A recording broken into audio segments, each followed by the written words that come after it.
Bismillahirrahmanirrahim. Sidang penuntun yang terhormat, bapak-bapak saya, ibu-ibu yang berbahagia, tuan-tuan, puan-puan yang dirahmati Allah Subhanahu wa taala, tidak kira di mana anda berada. Assalamualaikum warahmatullahi wabarakatuh. Alhamdulillahirabbil alamin. Allahumma salli ala sayyidina wa maulana Muhammad wa ala ali sayyidina wa maulana Muhammad. Salatan taftahu lana biha abwabar ridha wat taysir wa tughliqu biha 'anna abwabasy syarri wat ta'sir wa takunu lana biha waliyan wa nasir. Anta waliyuna wa maulana fa ni'mal maula wa ni'man nasir, amma ba'du. Alhamdulillah, marilah sama-sama kita merafakkan kesyukuran kita setinggi-tingginya kepada Allah Subhanahu wa taala, yang mana dengan izin, dengan rahmat dan kurnia darinya juga, alhamdulillah dapat lagi kita bertemu pada detik yang berbahagia ini secara alam maya, untuk sama-sama insya-Allah kita nak muzakarahkan suatu peristiwa yang pernah berlaku di zaman pemerintahan Sayyidina Umar bin Al-Khattab radhiyallahu taala anhu. Peristiwa besar dalam sejarah kaum muslimin yang tak pernah berlaku sebelumnya dalam lipatan sejarah kaum muslimin sejak kewafatan junjungan baginda Nabi Sayyidina Maulana Rasulullah sallallahu alaihi wasallam. Peristiwa yang terkenal disebut dalam kitab sirah sebagai peristiwa Ta'un Amawas.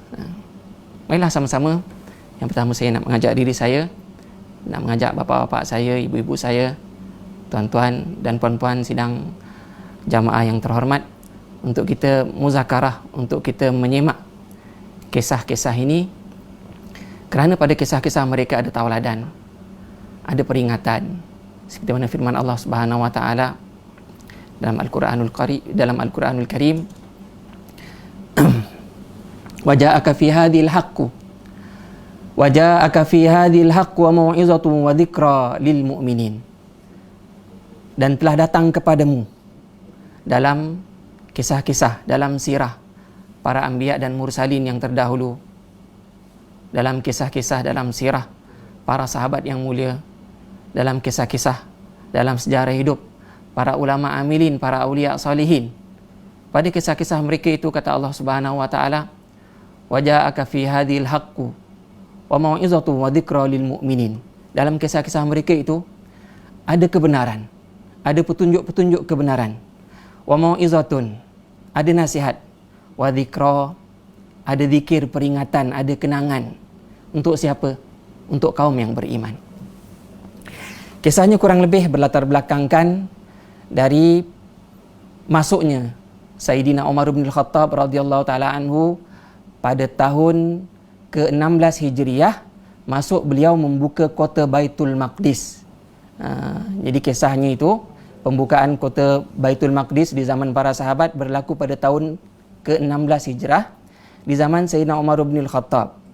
Dan untuk kaum muslimin dan untuk para sahabat membuka Jerusalem, membuka kota Baitul Maqdis, membebaskan kota Baitul Maqdis daripada penjajahan bangsa Romawi itu, makan masa selama 4 tahun siri peperangan.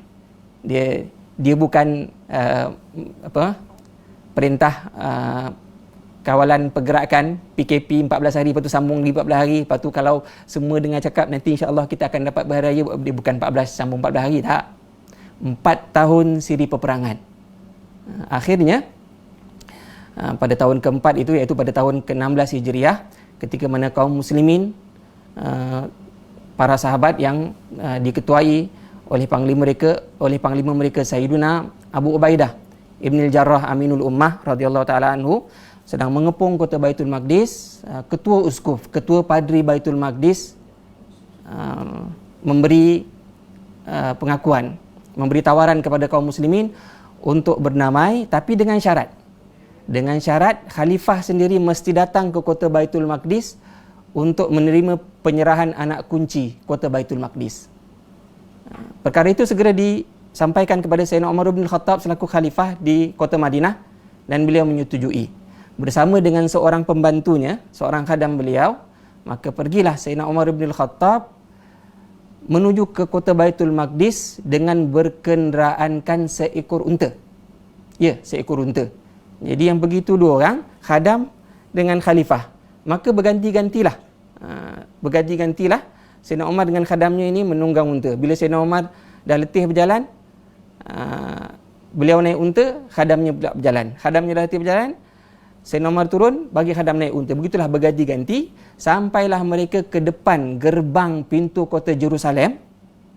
Di atas kota, orang Nasrani Jerusalem dan ketua uskuf sedang menunggu, melihat dari jauh khalifah yang datang. Kebetulan ketika sampainya itu, yang dalam giliran menunggang adalah khadam Sayyidina Umar. Maka berkatalah khadam kepada khalifah, "Ya Amirul Mukminin, biar hamba turun, tuanlah naik. Ni kita dah sampai kat negeri orang ni." Kata Sayyidina Umar, "Ini giliran kau. Biar kau naik." Sampai di depan kota pintu Baitul Maqdis. Sampai di depan pintu kota Baitul Maqdis, begitulah keadaannya. Sayyidina Umar yang jalan kaki, khadamnya yang naik unta. Maka berkatalah ketua padri Nasrani di kota Baitul Maqdis yang sedang melihat daripada atas puncak kota mereka, "Kalau inilah Khalifatul Muslimin, kalau inilah Amirul Mukminin, memang dialah orangnya yang telah disebut dalam kitab-kitab kami, kitab-kitab yang terdahulu, bahawa dialah yang akan membuka Baitul Maqdis." Nah, itu peristiwa itu berlaku bila? Pada tahun ke-16 Hijrah. Nak dijadikan cerita, demikianlah hikmat Allah Subhanahu Wa Taala, masuknya Sayyidina Umar bin Khattab ke kota Baitul Maqdis, membuka kota Baitul Maqdis, Jerusalem, itu bertepatan dengan bulan Rajab. Bulan lepas lah. Kita dah Syakban sekarang, bulan lepas, bulan Rajab pada tahun ke-16 Hijrah, di mana pada tahun 10 sesudah kenabian, junjungan baginda Nabi kita Sayyidina Maulana Rasulullah sallallahu alaihi wasallam di-Isra' dan di-Mi'rajkan oleh Allah Subhanahu Wa Taala daripada kota Makkah ke kota Baitul Maqdis, daripada kota Baitul Maqdis naik ke Sidratul Muntaha. Peristiwa itu turut berlaku pada bulan Rajab. Subhanallah. Demikian hikmat Allah Subhanahu Wa Taala. Nah, jadi peristiwa yang berlaku, peristiwa pembukaan kota Baitul Maqdis pada tahun ke-16 Hijrah itu diikuti dengan masuknya ramai penduduk tempatan di negeri Syam. Negeri Syam kalau sekarang ni ialah Lebanon, Syria, Palestin dan Jordan lah. Jadi penduduk-penduduk tempatan pun ramailah yang masuk Islam, manakala sebahagian yang lain masih lagi kekal dalam agama asal mereka. Yang ramai pada waktu itu, para penduduk negeri Syam tu, yang ramainya mereka adalah beragama Nasrani kerana mengikut agama Empire Rom Timur yang menjajah mereka sebelum ini. Nah, jadi tentera para sahabat yang masuk membuka negeri Syam, kalau nak dicampurkan dengan orang-orang penduduk-penduduk tempatan yang masuk Islam, pada waktu itu campur-campur kurang lebih sekitar 30 hingga 35,000 orang sahaja bilangan mereka. Nah, jadi seramai-ramai itu kaum muslimin di negeri Syam pada waktu itu, bilangan mereka kurang lebih sekitar 35,000 orang. Adakah peperangan dengan bangsa Romawi, dengan Empire Rom Timur sudah berakhir? Belum. Kerana di waktu yang sama, di pesisiran Palestin sekarang, iaitu di pesisiran pantai Laut Mediterranean, ada satu negeri, nama negeri itu Kaisariah. Kaisariah ni sekarang kat mana ya? Kejap. Tengok jap.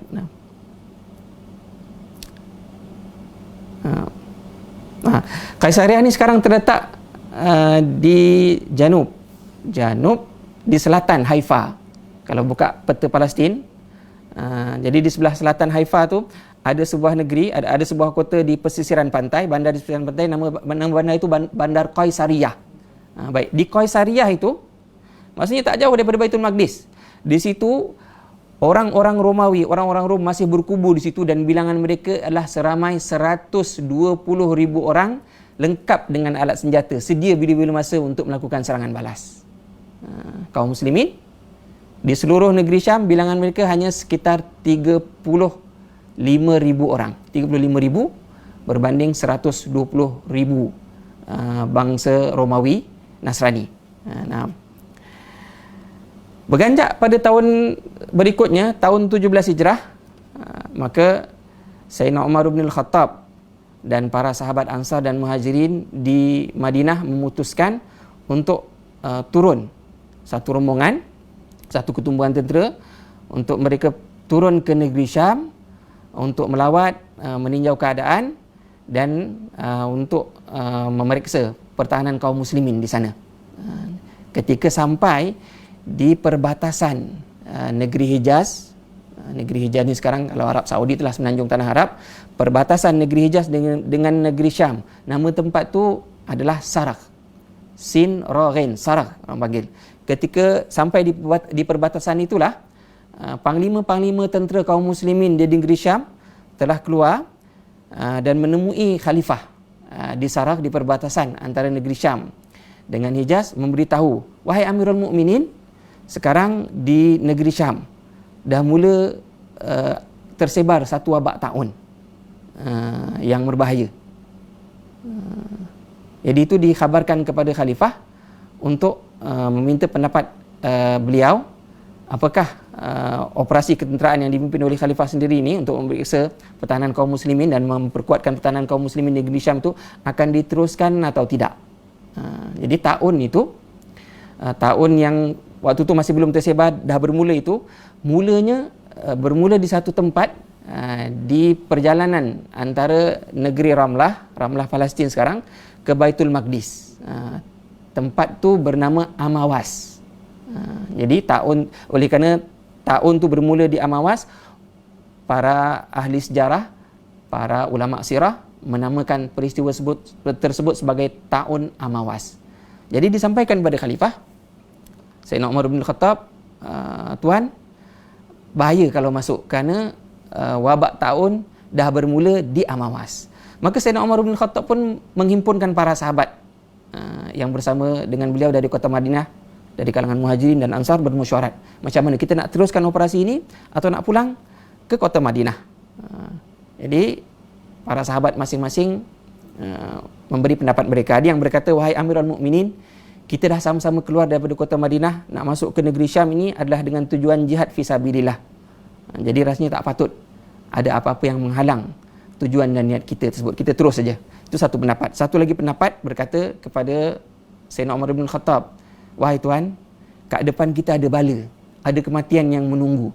Dan bala dan kematian ni bukan bentuk fizikal, bukan musuh tentera Romawi yang kita nampak, yang kita boleh perangi, yang boleh kita lawan dengan pedang, dengan perisai, tak. Benda yang tak nampak, virus. Virus bukan corona lah, tapi taun kan. Jadi eloklah kalau kita balik ke negeri kita, balik ke negeri Madinah Al-Munawwarah. Akhir sekali Sayyidina Umar bin Khattab bertanya kepada para sahabat-sahabat senior yang telah bersama-sama dengan junjungan Sayyidina Maulana Rasulullah SAW dalam peristiwa Futuh Kota Makkah pada tahun ke-8 Hijrah. Yang mereka tu ramai waktu tu turut bersama dengan Sayyidina Umar. Kata Sayyidina Umar kepada para sahabat-sahabat yang tua-tua yang terkemuka itu, apa pendapat tuan-tuan? Jadi para sahabat-sahabat yang senior masing-masing sepakat mengatakan kepada Sayyidina Umar, mencadangkan agar pasukan ini kita elok kembali saja ke kota Madinah Al-Munawwarah. Jadi setelah mesyuarat itu, maka Sayyidina Umar pun berseru kepada kaum muslimin, tuan-tuan sekalian, besok pagi-pagi saya akan menunggang kenderaan saya, mari kita sama-sama pulang ke negeri Madinah Al-Munawwarah. Ketika itu ketua-ketua tentera kaum muslimin yang dari negeri Syam yang datang ke Sarakh untuk bertemu dengan Sayyidina Umar menyampaikan berita wabak taun itu, ada bersama mereka adalah ketua panglima kaum muslimin, iaitu Sayyidina Abu Ubaidah. Sayyidina Abu Ubaidah Ibn al-Jarrah Aminul Ummah, turut bersama dengan rombongan panglima kaum muslimin yang menyampaikan berita tersebut kepada Sayyidina Umar di perbatasan.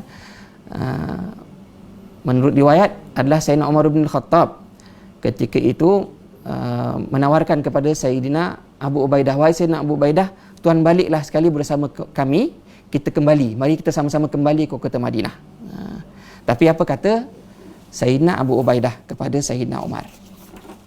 Kata Sayyidina Abu Ubaidah bertanya kepada Sayyidina Umar, afiraran min qadarillah ya Amirul Mukminin, wahai Amirul Mukminin, apakah kita nak lari daripada qada qadar Allah? Kalau Allah dah tetapkan ketentuannya berlaku taun di satu tempat, apakah kita nak lari daripada ketentuan Allah, daripada takdir Allah Subhanahu Wa Taala? Maka berkatalah Sayyidina Umar, "Na'am, ya.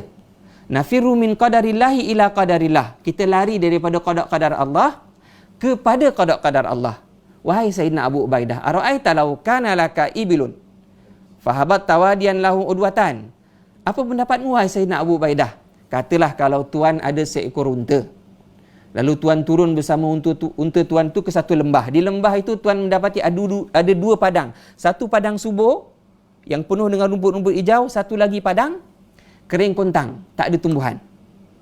Bukankah kalau tuan melepaskan unta tuan untuk cari makan di padang yang subur dengan rumput, itu artinya tuan berserah kepada takdir Allah Subhanahu Wa Taala.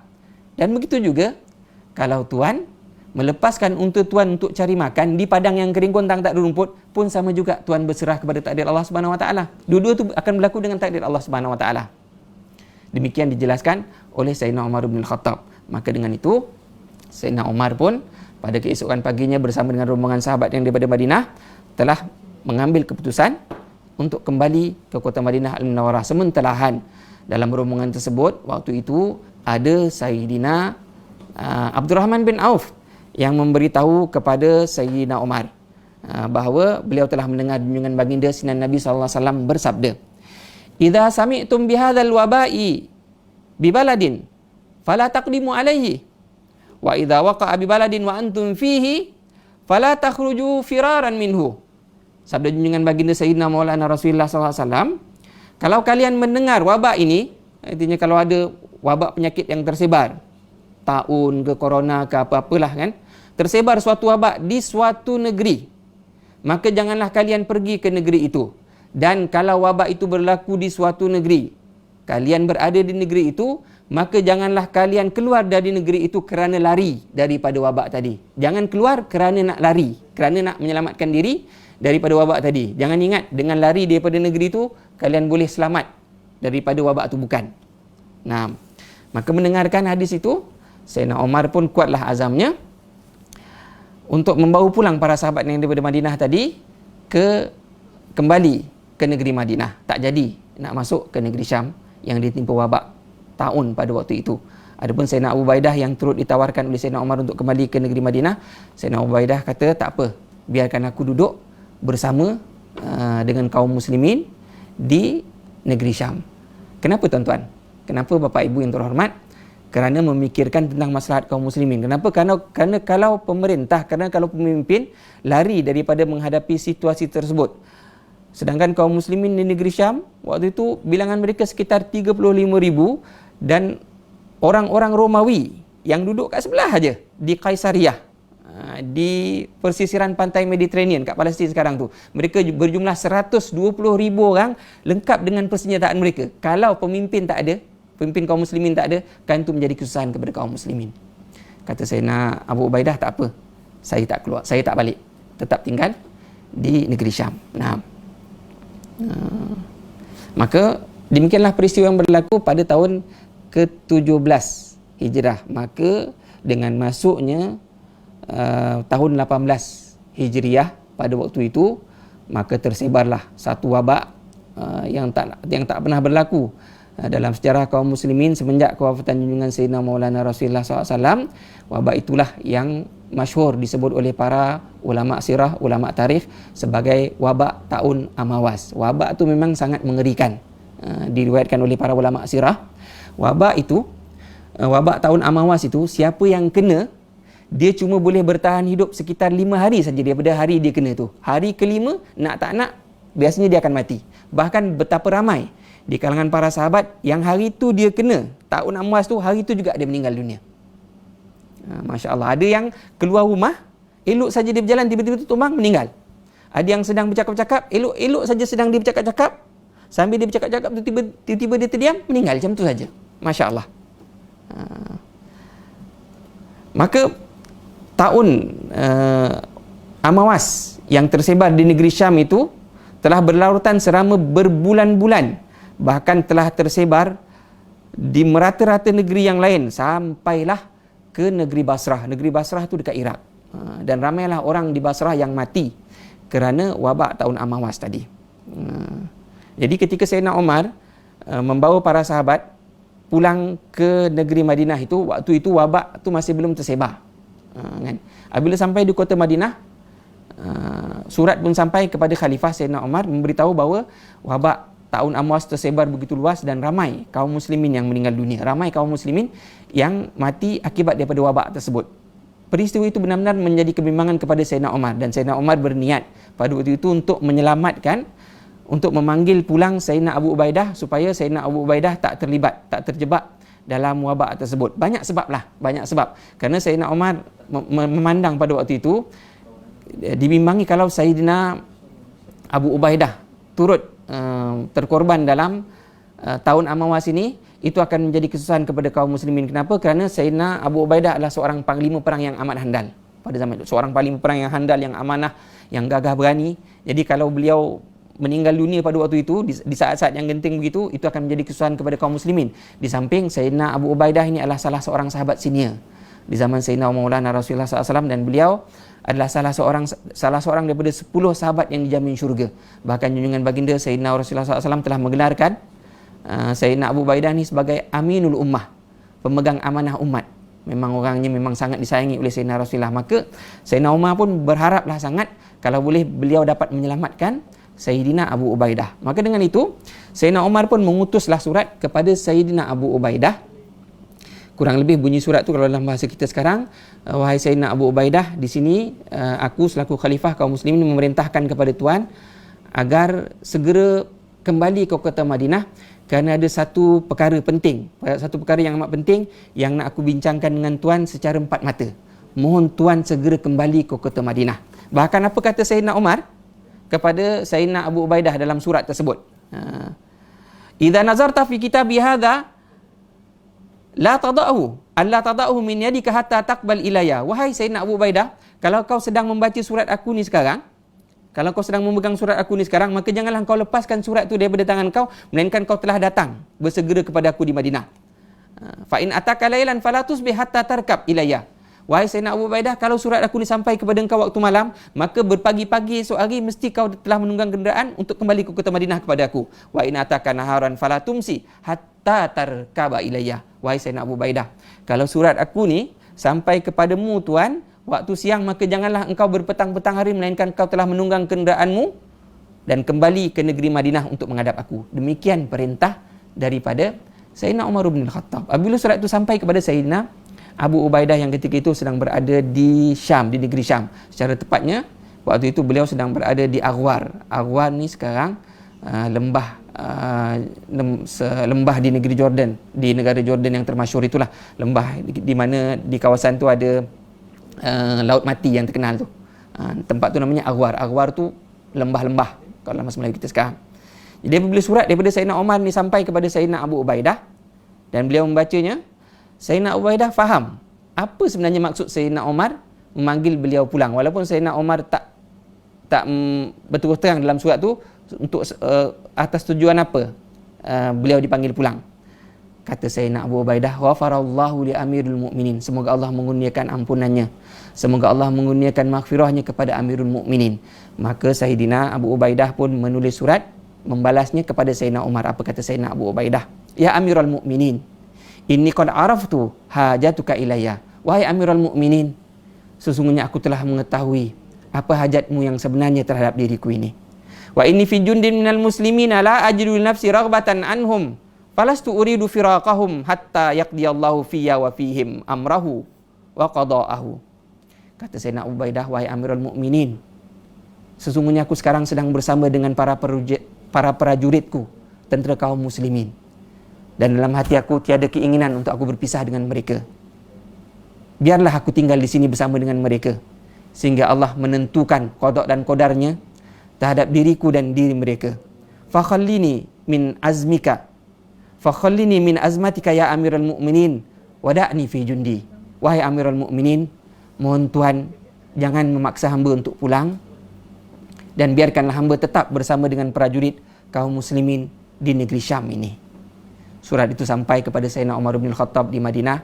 Beliau membacanya, dan sudah membacanya Sayyidina Umar menangis, menitik air mata. Sayyidina Umar menangis. Para sahabat yang lain di kota Madinah pada waktu itu yang menyaksikan Sayyidina Umar menangis, semua merasa kebimbangan. Mereka takut Sayyidina Abu Ubaidah dah meninggal di negeri Syam. Maka mereka bertanya, wahai Khalifatul Mukminin, wahai Amirul Mukminin Sayyidina Umar, apa yang berlaku? Apakah Sayyidina Abu Ubaidah telah meninggal dunia kerana taun?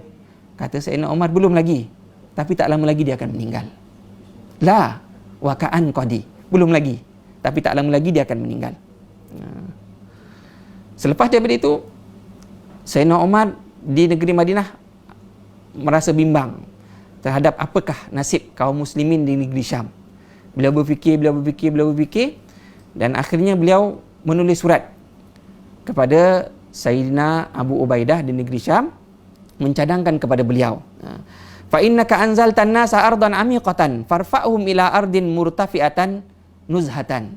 Kata Sayyidina Umar, wahai Sayyidina Abu Ubaidah, sesungguhnya tentera kaum muslimin yang bersama dengan tuan dan masyarakat Islam yang bersama dengan tuan sekarang ni berada di tanah rendah. Memang tanah tu tanah rendah. Aghwar tu dekat Jordan, kalau kita turun daripada Amman Jordan nak turun ke Aghwar itu, memang turun tu dalam betul. Dia punya jalan tu curam sampai ke satu titik di mana nanti telinga kita penging sebab terlalu jauh ke bawah tempat tu. Jadi kata Sayyidina Umar, wahai Sayyidina Abu Ubaidah, sesungguhnya tuan bersama kaum muslimin, tentera kaum muslimin dan kaum muslimin di negeri Syam sekarang ini, tempat tuan duduk sekarang ini terlalu rendah.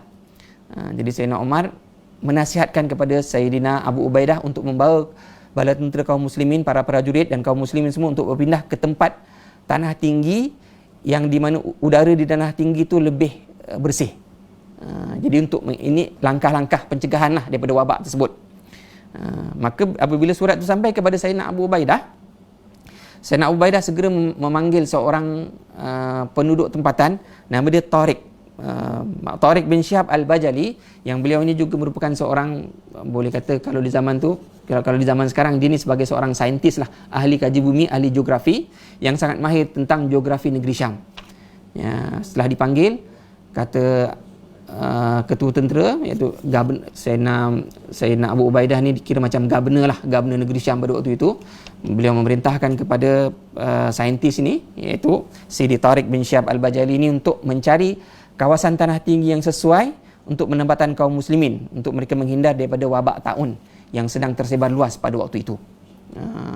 Jadi saintis ni pun bersiap-siap lah. Sidi Tariq ni pun bersiap-siap. Selepas perintah daripada Sayyidina Abu Ubaidah tu, dia balik ke rumah kerana nak mempersiapkan kenderaannya, bekalan dia untuk nak pergi melawat persekitaran tanah tinggi yang ada di sekitar negeri Syam tu, nak cari tempat yang sesuai penempatan kaum muslimin untuk menghindar daripada wabak tersebut. Tapi bila saintis ni, bila Sidi Tariq ni sampai ke rumah nak buat persiapan tu, tiba-tiba beliau mendapati rupa-rupanya isterinya di rumah telah dijangkiti wabak taun Amwas tadi dan telah pun meninggal dunia. Melihatkan itu, dia merasa sangat sedih, menangis dia balik. Semula pergi menghadap governor Sayyidina Abu Ubaidah nak mengadukan hal itu. Menangis-nangis dia kata, minta maaf tuan, isteri saya dah meninggal, kata dia. Bila mendengarkan itu, Sayyidina Abu Ubaidah pun merasa sedih. Ya Allah, isteri kau meninggal. Sayyidina Abu Ubaidah mengucap takziah. Ketika Sayyidina Abu Ubaidah mengucap takziah itu, waktu itu saintis ni dia perasan, kejap. Sayyidina Abu Ubaidah, dia tengok pada tapak tangan Sayyidina Abu Ubaidah, pada pergelangan kaki Sayyidina Abu Ubaidah dah ada tanda-tanda kena virus, dah ada tanda-tanda terjangkit virus taun Amwas tadi. Apabila dipastikan itu, Sayyidina Abu Ubaidah kata, betul ke aku kena? Kata Sidi Tariq, betul, tuan dah kena virus ni. Melihatkan itu, Sayyidina Abu Ubaidah pun rasa umur dia dah tak panjang dah. Maka dengan itu Sayyidina Abu Ubaidah pun kumpul semua kaum muslimin, prajurit kaum muslimin dan orang-orang Islam yang ada di tempat tu. Beliau kumpulkan semua dan beliau pun menyampaikan khutbah, satu wasiat terakhir daripada beliau. Kita nak baca khutbah ni sekarang kerana di dalam khutbah ini, dalam wasiat ini ada pesanan-pesanan lah. Ada pesanan-pesanan dari seorang sahabat, apakah yang sayugi dilakukan oleh kita kaum muslimin saat ditimpa wabak, saat ditimpa musibah bencana seperti yang sedang berlaku di negara kita dan di banyak belahan negara dunia sekarang.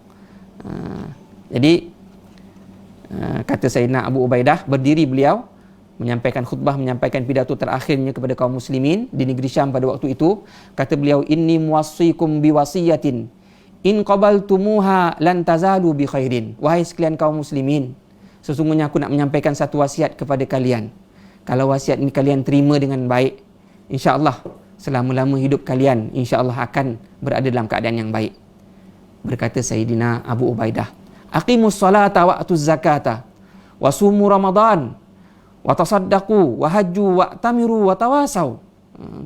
Walaupun kita kena wabak ni, tapi tuan-tuan sekalian, dirikanlah solat, tunaikanlah zakat.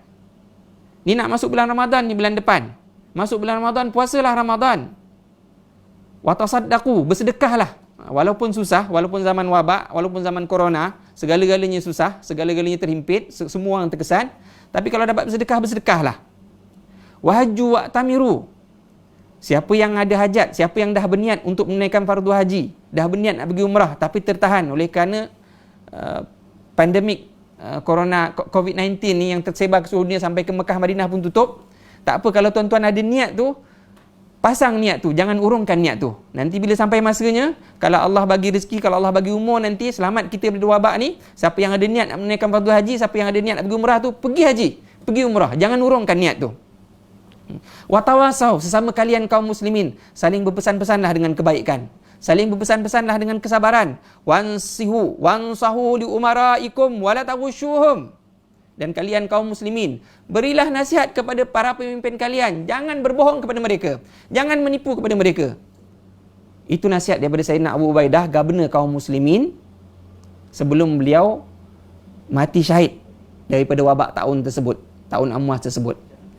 Bagi nasihat kaum muslimin, para ulama'nya, para cendekiawannya, tokoh-tokoh masyarakatnya, orang-orang ikhlasnya, berilah nasihat kepada para pemimpin kaum muslimin, jangan bohongi mereka, cakap betul-betul pada mereka. Kalau benda betul, cakap betul. Kalau benda salah, cakap salah. YB, ni tak betul ni YB, kita tak boleh buat macam ni, kita orang Islam.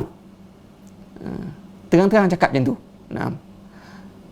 Wansahu li umaraikum wala taghushuhum. Berilah nasihat kepada para pemimpin kalian, wahai kaum muslimin, jangan tipu mereka, jangan bohongi mereka. Cakap terang-terang pada mereka, yang betul cakap betul, yang salah cakap salah. Wala tulhikumud dunya fa inna mra'an law amara alf haulin ma kana lahu buddun min an yasira ila masra'i hada. Dan janganlah kalian terleka oleh dunia ini. Beringat-ingat, janganlah kalian terleka oleh dunia ini. Kalau ada orang umur dia panjang sampai 1000 tahun sekalipun, tak boleh tidak, nasib dia akan jadi seperti nasib aku sekarang. Tak boleh tidak, dia akan mati juga. Lagi kata Sayyidina Abu Ubaidah, innallaha katabal mauta ala bani adama fahum mayyitun. Sesungguhnya Allah Subhanahu wa taala telah memfardukan semua orang, semua anak keturunan bapa kita Sayyidina Adam, semua orang akan merasai mati. Orang yang paling cerdik adalah orang yang paling taat, orang yang paling banyak taat kepada Allah Subhanahu wa taala. Dan orang yang paling taat adalah orang yang paling banyak beramal untuk hari akhirat.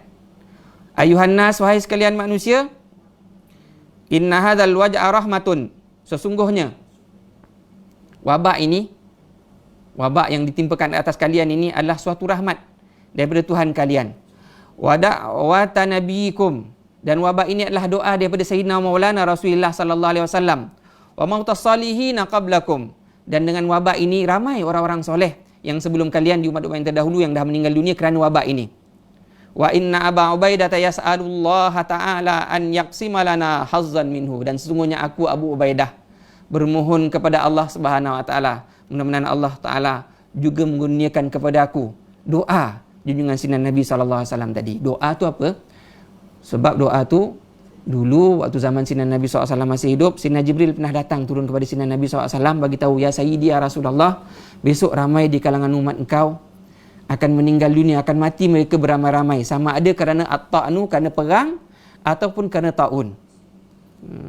Sayyidina Jibril menawarkan kepada Sayyidina Rasulullah, sama ada kerana perang mati beramai-ramai itu atau kerana ta'un. Kata Sayyidina Rasulullah doa, tanda tangan doa, ya Allah, janganlah kerana perang, janganlah umat aku mati ramai-ramai berbunuh-bunuhan sama mereka sendiri. Tak nak. Kata Sayyidina Rasulullah, ya Allah, aku minta biarlah kalau mereka kau takdirkan mati beramai-ramai itu, biarlah matinya kerana ta'un. Itu maksud doa daripada Sayyidina Abu Ubaidah tadi. Minta doa Sayyidina Rasulullah SAW, yang mana baginda minta kepada Allah Subhanahu Wa Taala agar kalau mati beramai-ramai pun janganlah kerana berperang sama sendiri. Biarlah kaum muslimin ni, umat baginda mati beramai-ramai itu mati kerana satu musibah, satu bencana, seperti penyakit ta'un tadi. Kerana apa? Kerana di situ ada rahmat Allah Subhanahu Wa Taala untuk hamba-hambanya yang beriman. Jadi sebelum meninggal dunia, Sayyidina Abu Ubaidah radhiyallahu taala anhu telah mewasiatkan bahawa pemimpin selepas beliau yang memimpin bala tentera kaum muslimin di negeri Syam dan kaum muslimin pada waktu itu adalah Sayyidina Muaz bin Jabal. Pada hari itu selepas daripada khutbah tersebut, maka gugurlah Sayyidina Abu Ubaidah sebagai seorang syahid di medan perang. Bukan syahid kerana bertikam, bukan syahid kerana perang jihad fisabilillah, tapi syahidnya beliau di medan perang, syahid kerana kena penyakit taun. Memang junjungan baginda Rasulullah SAW telah berdoa dalam sebuah hadis yang lain, mana-mana umat baginda yang mati kerana penyakit taun, baginda berdoa agar yang mati itu matinya mati syahid. Memang syahidlah mereka, Sayyidina Abu Ubaidah dan para sahabat yang lain. Yang kita tengok begitu ramai yang meninggal nanti, yang mana meninggal dalam peristiwa tersebut, mati mereka adalah mati syahid. Nah, jadi pada pagi hari itu, jenazah Sayyidina Abu Ubaidah pun selamat disolatkan oleh kaum muslimin. Dan Sayyidina Muaz bin Jabal pun naiklah beliau menggantikan tempat Sayyidina Abu Ubaidah menjadi amir, menjadi gubernur kaum muslimin. Jadi pada hari itu, hari yang Sayyidina Muaz bin Jabal menjadi imam solat jenazah Sayyidina Abu Ubaidah itu, hari itulah juga Sayyidina Muaz mendengar tersebar berita atau tersebarlah cakap-cakap di kalangan kaum muslimin. Ada yang mengatakan entah-entah wabak taun yang kena kat kita sekarang ni adalah satu azab, adalah satu seksa, satu azab daripada Allah Subhanahu Wa Taala yang Allah turunkan daripada langit. Entah-entah azab, mana kita tahu kan.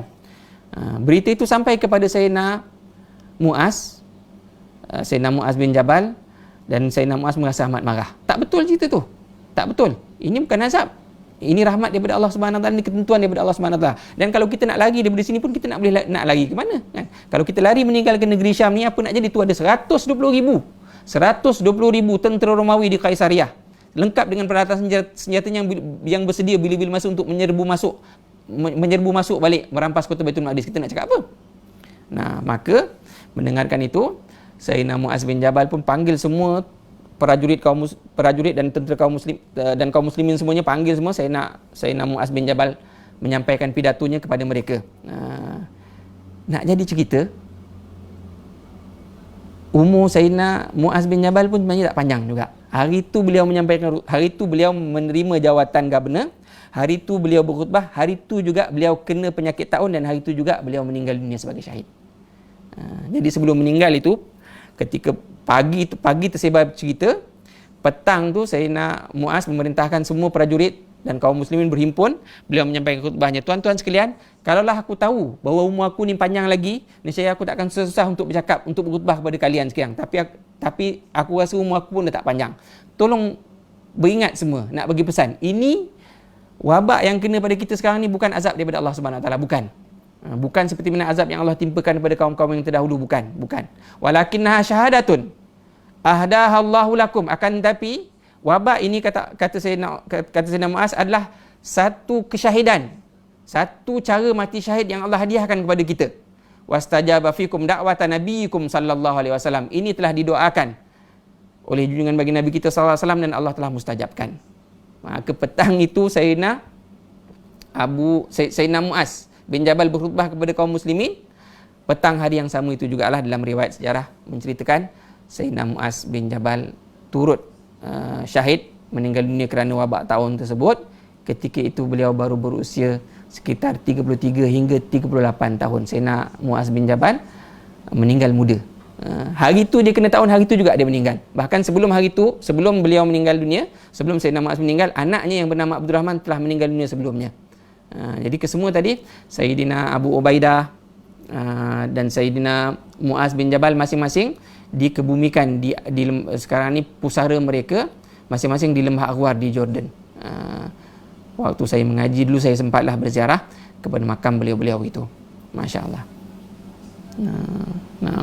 Jadi berita ini, berita kewafatan Sayyidina Abu Ubaidah, berita kesyahidan Sayyidina Abu Ubaidah akibat taun Amwas, berita kesyahidan Sayyidina Muaz bin Jabal di hari yang sama, ataupun sehari selepas daripada Sayyidina Abu Ubaidah meninggal dunia itu, sampai kepada Sayyidina Umar bin Khattab di negeri Madinah Al-Munawwarah. Mendengarkan berita itu, Sayyidina Umar menangis semau-maunya sampai basah janggut beliau. Melihatkan itu, maka Sayyidina Umar selaku khalifah pun mengeluarkan arahan agar yang menggantikan posisi Sayyidina Muaz adalah Sayyidina Yazid bin Muawiyah, salah seorang sahabat yang ketika itu turut berperang di negeri Syam. Tapi tak lama selepas Sayyidina Yazid bin Muawiyah menjabat jawatan gubernur tersebut, beliau pun meninggal. Baru beberapa hari beliau pun meninggal juga kerana taun. Berita disampaikan, orang tulis cepat tulis surat disampaikan ke negeri Madinah kepada Amirul Mukminin Sayyidina Umar. Sayyidina Umar merasa sedih, ya Allah kenapa jadi macam ni? Maka Sayyidina Umar pun membahagikan pemerintahan negeri Syam pada waktu itu kepada dua bahagian. Satu bahagian selatan, satu lagi bahagian utara. Di bahagian utara,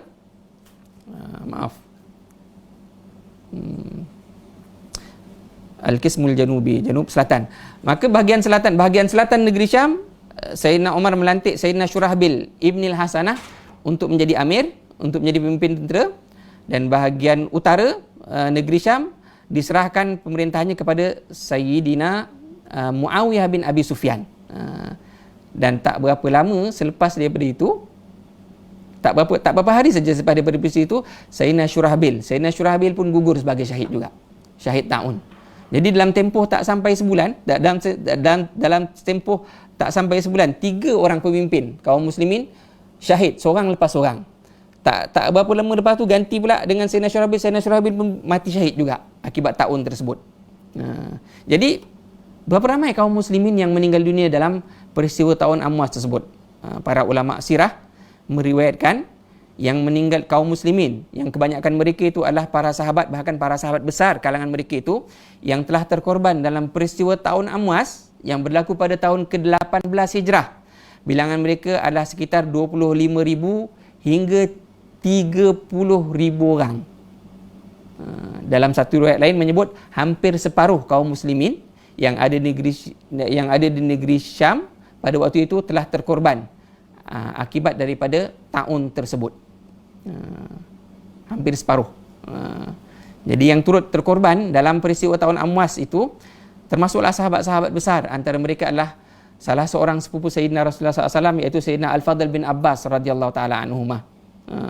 Jadi antara anekdot atau peristiwa menyayat hati yang berlaku dalam peristiwa tersebut adalah kesyahidan seorang sahabat mutaakhirin dari kalangan penduduk Mekah yang bernama Al-Haris bin Hisham radhiyallahu taala anhu. Sayyidina Al-Haris bin Hisham ini beliau menyertai tentera kaum muslimin membuka negeri Syam ini bersama dengan 70 orang ahli keluarganya daripada Mekah. 70 orang bersama dengan Sayyidina Al-Haris bin Hisham radhiyallahu taala anhu. Kesemua 70 orang tu termasuk Sayyidina Al-Haris bin Hisham telah gugur, telah terkorban dalam peristiwa ta'un Amwas. Yang tinggal daripada 70 orang tu tinggal 4 orang saja. Sayyidina Al-Haris bin Hisham dan kaum keluarganya yang lain seramai 70 orang, seramai 66 orang. 66 orang daripada satu keluarga semua gugur, semua terkorban dalam peristiwa ta'un Amwas tersebut. Inna lillahi wa inna ilaihi raji'un. Turut terkorban dalam peristiwa ta'un Amwas di kalangan para sahabat adalah Sayyidina Abu Malik Al-Asy'ari radhiyallahu taala anhu, dan ramai kalangan anak-anak sahabat, termasuk anak-anak Sayyidina Mu'az lebih awal lagi telah meninggal dunia. Anak-anak Sayyidina Mu'az ramai meninggal dunia, termasuk juga ramai kalangan anak-anak Sayyidina Khalid ibn Walid telah meninggal dunia pada waktu itu akibat daripada virus ta'un Amwas. Tapi alhamdulillah Sayyidina Khalid Al-Walid panjang umur, beliau selamat daripada wabak tersebut. Sayyidina Khalid turut ada dalam gerombolan prajurit kaum muslimin yang ada di negeri Syam pada tahun tersebut, tahun ke-18 Hijrah. Hakikatnya bapak-bapak, ibu-ibu sidang jemaah yang dirahmati Allah Subhanahu wa taala, peristiwa ta'un Amwas yang berlaku pada tahun ke-18 Hijrah tersebut telah memberi risiko, telah mendedahkan kaum muslimin kepada suatu risiko yang amat besar. Kerana kita sedia maklum, pada waktu itu kaum muslimin yang baru saja berjaya membuka sebahagian besarlah negeri Syam, tanah negeri Syam, dan membuka kota Baitul Maqdis, masih berdepan dengan pihak musuh, iaitu tentera Romawi, Empire Romawi Timur, yang mereka sedang berkubu tak jauh daripada Baitul Maqdis, iaitu di negeri Kaisariah. Dan bilangan orang-orang Rom di Kaisariah itu seramai 120,000 orang, lengkap dengan persenjataan mereka. Kaum muslimin yang 35,000 orang itu dalam riwayat sejarah, kebanyakan mereka meninggal dunia akibat daripada peristiwa tersebut, yang tinggal hanya 6,000 orang sahaja. 6,000 orang. Itu kira-kira macam mana tu? Kata para ulama sirah, katalah pada waktu itu, kalau orang-orang Romawi yang ada di Kaisariah yang seramai 120,000 orang yang lengkap dengan persenjataan perang mereka itu mengambil kesempatan daripada wabak yang menyerang kaum muslimin ini, orang Islam ramai-ramai meninggal daripada wabak tersebut. Kalau orang-orang Rom yang di Kaisariah tu menyerbu masuk, memang kita akan susah. Memang kaum muslimin akan berada dalam kesusahan yang amat sangat. Tapi itu tak berlaku. Masya Allah, Masya Allah. Walaupun orang-orang Romawi berkubu sebelah aja, bukan jauh pun, bukan kat Itali pada waktu itu orang-orang Rom, tak, dekat sebelah aja, dekat Kaisariah. Masih di Palestin juga. 120,000 orang lengkap dengan peralatan senjata, tapi mereka tidak melakukan langkah tersebut.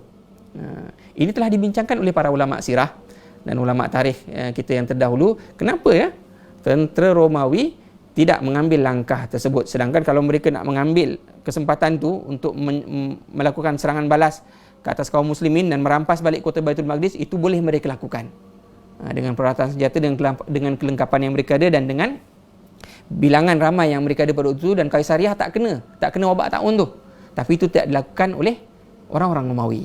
Wallahu ta'ala a'la wa a'lam. Allah dan Rasulnya lebih mengetahui apakah sebabnya. Tapi kata menurut catatan para ulama sirah kita, antara mereka adalah Imam Az-Zahabi, antara mereka adalah Imam Ibnu Kathir, semoga Allah meridai mereka sekalian. Banyak sebab lah, di antaranya lah faktor kerana kaum muslimin yang membuka negeri Syam dengan jalan peperangan itu penduduk tempatan.